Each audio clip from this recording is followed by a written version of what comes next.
Bonjour à tous, bienvenue sur Bonjour Canada. Ici Émilie. Aujourd'hui, je vais partager avec vous des astuces pour organiser et préparer votre dossier d'immigration.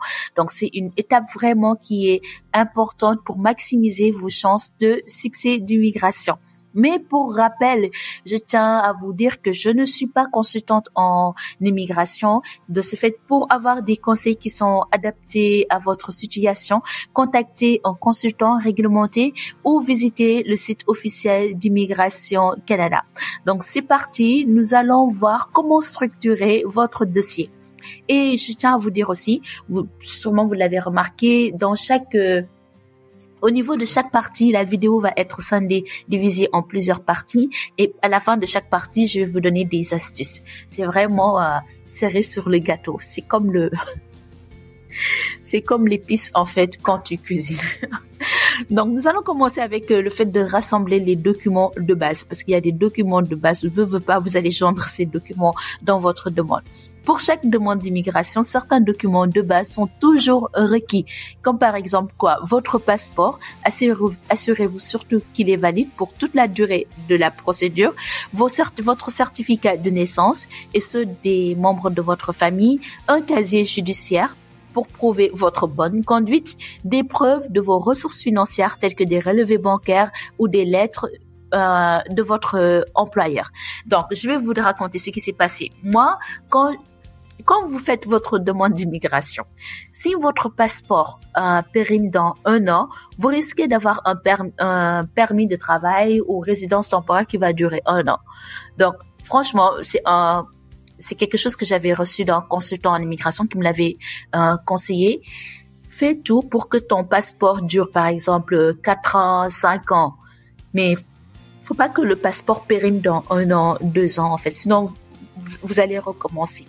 Donc, pour une organisation optimale, créez un dossier électronique où vous sauvegardez tous vos documents numérisés. Faites des copies imprimées et conservez-les dans une pochette dédiée pour éviter de les chercher à la dernière minute. Moi, ce que j'avais fait, c'est que dans mon Gmail, j'avais mis un dossier. J'ai créé un dossier avec une couleur, je pense que c'était vert, et j'avais écrit ça à Immigration Canada. De ce fait, tous les échanges que j'avais avec l'entreprise qui m'accompagnait dans mes démarches d'immigration, vu que mon employeur avait pris une entreprise. Ils étaient trop gentils, franchement. De ce fait, chaque échange, je mettais dans le dossier et je taguais le dossier qui s'appelle Immigration Canada. Ça vous permet plus tard de retrouver toutes les traces.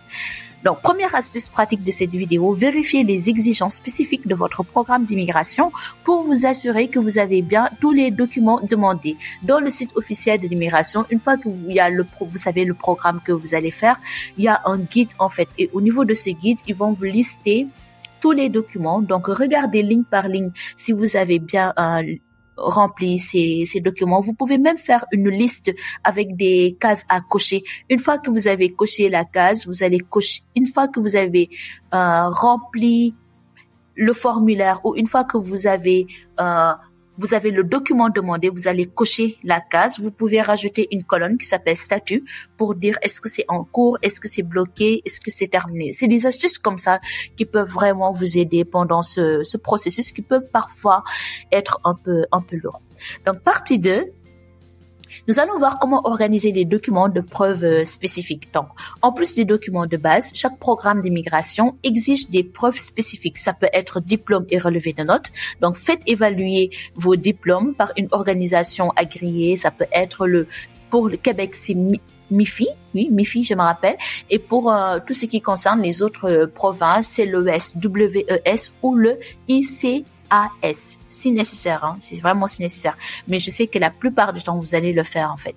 Autre chose, certificat de langue. Donc, assurez-vous que vous avez fait vos tests, que vos tests vous avez un bon niveau, que ce soit pour le IELTS, donc la langue anglaise, ou que ce soit le TEF pour le français. Donc, les tests, vous devez avoir un bon niveau et aussi regardez parce que les tests expirent au bout de 2 ans. Voilà. Autre chose, attestation de travail. Donc, demandez des lettres à vos employeurs précédents, références plutôt. Avant de pas votre employeur actuel, hein, sinon il va savoir que vous allez partir. Mais sachez que les employeurs canadiens, ils appellent vos anciens employeurs. Donc, vous allez écrire une liste de vos anciens employeurs et donner leur numéro de téléphone ou adresse courriel. Mais sachez qu'ils vont les contacter. Moi, quand j'étais en France, je croyais que, non, ils vont pas les contacter, ils ont pas ce temps. Si, ils vont les contacter. Et heureusement pour moi, ça s'était bien passé. Donc, d'où l'importance de bien se comporter en entreprise. Pour une organisation claire, créer un système de classement physique ou électronique avec des sections pour chaque catégorie de documents. Exemple, la catégorie langue, la catégorie expérience de professionnelle ou la catégorie administrative. Ça peut vraiment vous aider. Autre chose, utilisez des pochettes numérotées au cas où vous l'avez en papier ou des fichiers électroniques nommés de manière descriptive pour retrouver rapidement ce dont vous avez besoin. Et deuxième astuce de cette vidéo, préparez une checklist comme je venais de vous dire tantôt, une checklist pour vous assurer que chaque document est correctement classé et à jour. Voilà. Maintenant, avant de continuer, j'ai une annonce importante pour vous. Si vous planifiez votre immigration ou votre installation au Canada, ou bien vous êtes déjà au Canada, sachez que Eric, qui anime aussi cette chaîne, est conseiller financier auprès de Industriel Alliance. Donc, il peut vous accompagner dans la création de richesses, la protection de vos biens et la réalisation de vos projets d'investissement, que ce soit pour planifier vos finances ou bâtir un avenir solide pour vous et votre famille. Il est là pour vraiment vous aider à atteindre vos objectifs. Et vous trouverez tous les détails dans la barre de description de cette vidéo. Sachez que Eric est certifié, il a plusieurs certifications auprès de l'AMF, Autorité Marché Financier. Donc, il s'y connaît bien. Depuis 2018, il est dans le secteur, il s'y connaît bien dans tout ce qui concerne la sécurité financière. Nous allons enchaîner avec la partie qui consiste à la révision et la mise à jour de votre dossier. C'est important. Pourquoi? Vous allez le voir. Une fois tous vos documents rassemblés, prenez le temps de relire chaque document pour vous assurer qu'il est complet et cohérent. Faut surtout relire pour éviter les erreurs. Vérifiez la validité des certificats, validité de votre passeport, validité des tests de langue et ajoutez toute preuve supplémentaire qui est requise pour le programme auquel vous postulez. Par exemple, preuve de fonds pour les employeurs ou un propriétaire d'entreprise. Et aussi, si entre-temps vous avez des certifications, vous avez des informations supplémentaires à communiquer, il faut le remplir. Donc, faites appel à un professionnel si nécessaire, si la procédure est trop lourde pour vous, afin d'être bien orienté. Dernière astuce, préparez votre dossier au moins un mois avant la date limite pour éviter le stress, pour pouvoir résoudre tout problème inattendu. Comme là, je vous ai parlé du programme agricole qui finit le 14 mai 2025. Là, faites les choses à l'avance. N'attendez pas début mai pour candidater ou commencer à vous préparer. Il faut commencer à vous préparer dès maintenant si ce programme vous convient et si ce programme est en accord avec votre profil. Un dossier d'immigration bien organisé et complet est la clé pour maximiser vos chances de succès. En suivant ces étapes et en restant rigoureux, vous serez mieux préparé pour franchir cette étape importante.